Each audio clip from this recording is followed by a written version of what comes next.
Cliff,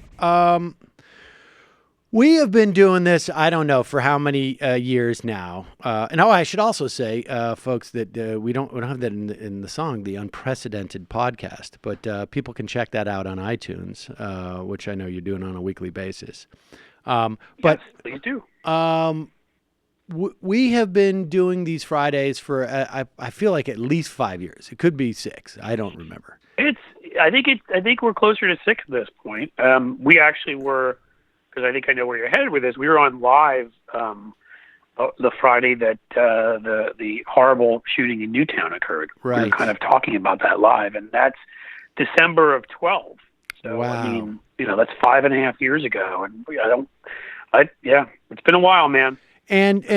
And I think longtime listeners of the show will remember that you have worked for at least 1 or 2 gun advocacy groups over your time, and so this was and this is an issue that I know that you've put a lot of time and passion into, and I don't know. I want to just get your take. I mean, there is something that has been.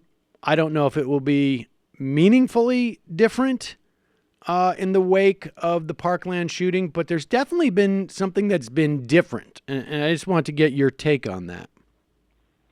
Yeah, there's no doubt. This has been very different. I mean, starting with the fact that I think it's now been about 2 weeks, and here we are still talking about it. And of course, this being America, there is a shooting on the Central Michigan University campus today. You may have seen that. It seems at this point they're reporting that 2 people were killed. No students. It was a domestic violence incident, which so many of those are what lead to these shootings. They're so tied to domestic violence. That's something we can do another whole other show on. But that we're just talking about what happened, in Parkland, and there's a variety of reasons for that. One, I think, I've said this a number of times. You think back to when Columbine happened, which is 1999. And nothing like that had ever really happened before. There have been school shootings, but nothing, there have been a few of them where, a few people have been shot, but nothing close to kind of that situation. And, most of these kids, and I say that I say it with respect, not disrespectfully, but I guess they are kids because I'm old. And Parkland, they were being born around that time.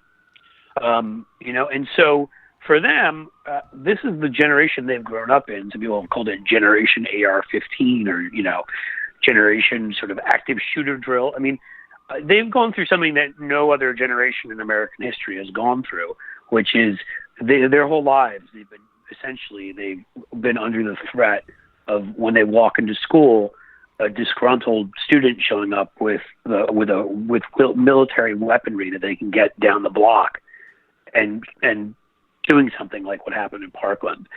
And I just think that has made them savvier about this than others have been.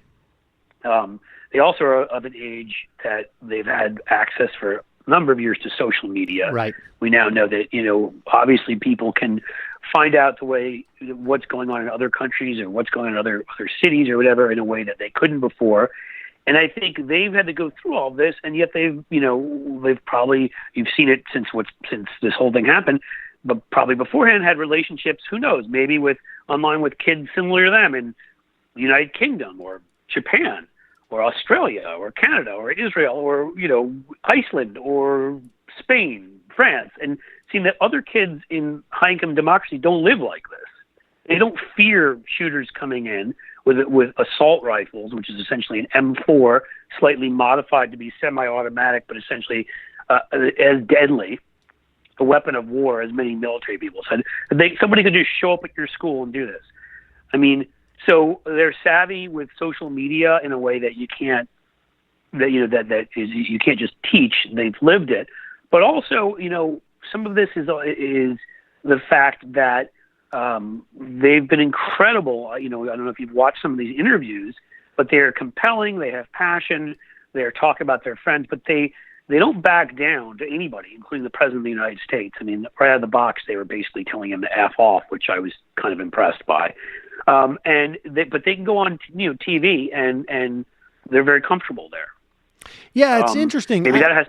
I mean, I wonder. I mean, this is sort of like a tangential, but I wonder if their exposure to social media has also just sort of had a more generic impact, that it is the right to speak out is more democratized.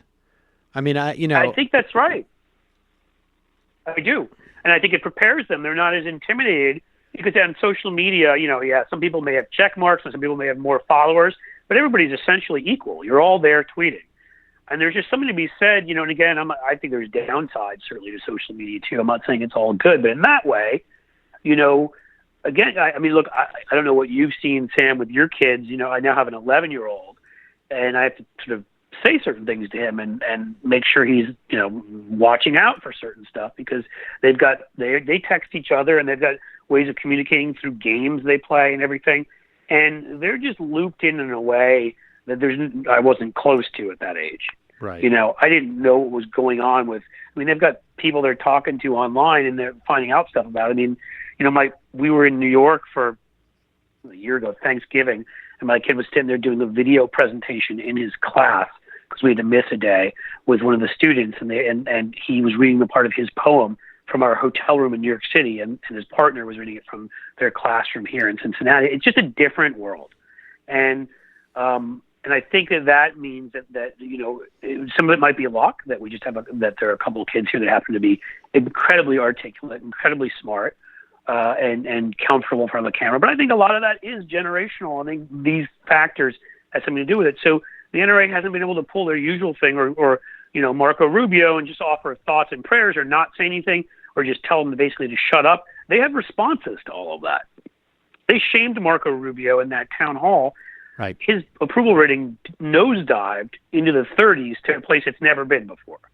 And so you're seeing the result of it. You're seeing certain conservatives get frustrated because they try to go after these kids, and they lose on any exchange. They can't just sort of be like, I'm older, respect your older, shut up, And so I think that's made a real difference. Sadly, the little kids at Newtown, the ones who survived, weren't able to, weren't in a position to go on camera and be able to speak the way these kids are. Right. And even in 2012, it was a different era in terms of social media.